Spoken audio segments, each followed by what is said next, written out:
War broke out, I was 4 3/4 years old, and I had just started school.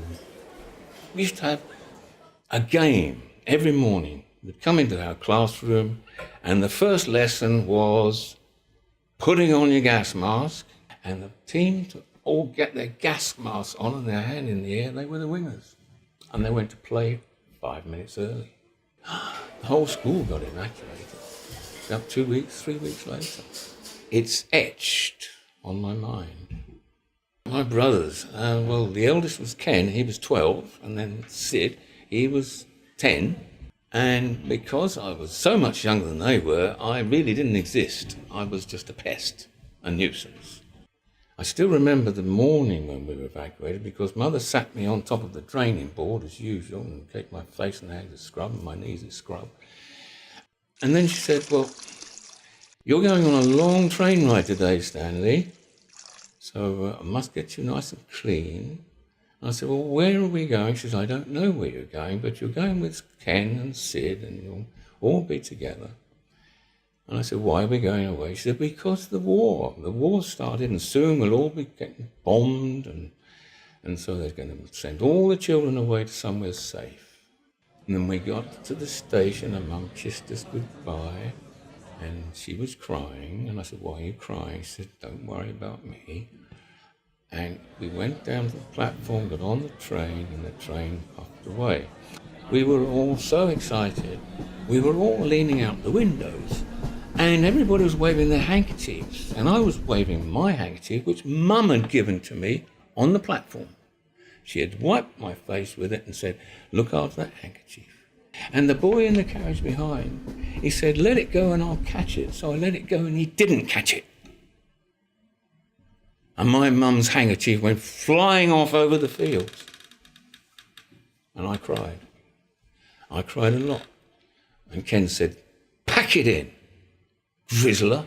Stop that miserable noise. So I had to stop crying. But I never forgot that boy. And it was 9 hours later we got off that train.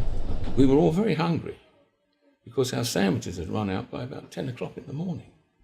When we got off the train, we got on coaches and buses, and our coach went to a village called Wedmore. We all arrived at this church hall, and then there was a lady up on the stage, and she started calling out, now here's a nice little girl, who would like this little girl? And off would go this little girl. She can leave and go. And then she carried on like this until in the end there was only 3 boys left, and that was Ken, Sid and Stan, and nobody wanted us. And so she said, oh well, come along with me. So we went outside and we got into a horse and carriage, buggy, and she trotted up the high street and we didn't know where we were going until we arrived at these wrought iron gates, and she got Brother Ken to jump down, open the gates, and through we went down the drive to a big, big house. It was called the Manor house. Bedroom was very, very large. We always slept in the same bed together, and now we had a bed each. Mrs. Pitcairn, we called her Mrs. Pitcairn. She didn't want to be called Lady Pitcairn. She taught me to ride. I could ride a horse when I was 5. And I had the run of her son's playroom. He was 16 and away at boarding school. She taught us how to build a fire, how to go camping, and she'd shown us how to make our own shelter. We didn't have a tent. She showed us how to make shelter out of all the twigs and things. She showed us how to build a fire, how to make dampers, be self-sufficient. She was a tomboy. Tall, elegant, blonde, beautiful lady. Now, I didn't miss my mother at all. I had a new mother now, and Mrs. Pitcairn, as far as I was concerned, was the best mother in the world. Behind the manor house was a farm, Manor Farm. And she took us down to the farmyard to show us the farm. It was just wonderful because I'd never seen a cow. We'd never seen sheep, never seen goats. Didn't know what they were. I was full of wonder. I would spend hours walking around the perimeter wall of the manor house, on the top of the wall. And I'd walk round to the smithy and watch the blacksmiths shoeing the horses and things like that, all on my own. And a couple of days later, I was crossing this field with Ken and Sid, and there were two boys coming towards us, and one of them was this kid who'd not caught my mother's handkerchief. And I said to Ken, that's the boy who lost Mum's handkerchief. He said, well, give him one. Biff him, give him a good biffing. So I went up to him and I said, you lost my mother's handkerchief. And he said, yeah, what of it? I said, this is what. And I punched him right in the face. And he fell down. And I got on him, I put my knees on his shoulders and I started punching him in the face. And then Ken came up and he said, that's enough, pulled me off.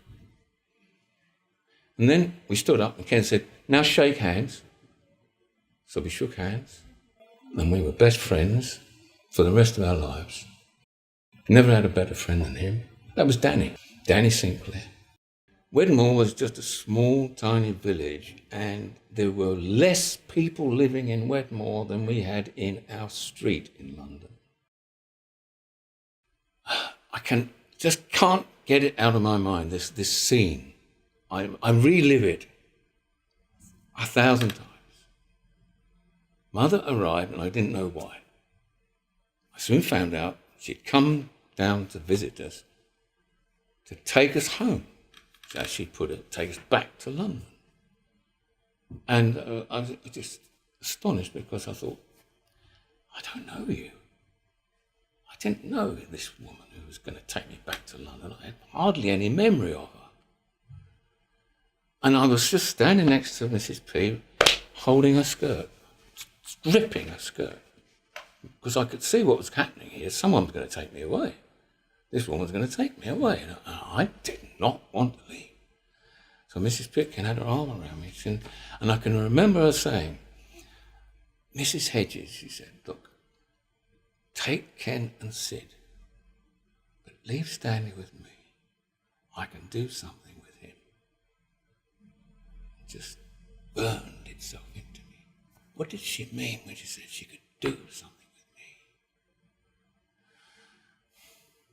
I never forgot those words. But my mother wouldn't leave me there. So we all went home with Mum that day. And I was very upset. And my mother didn't like me very much because I didn't want to come home.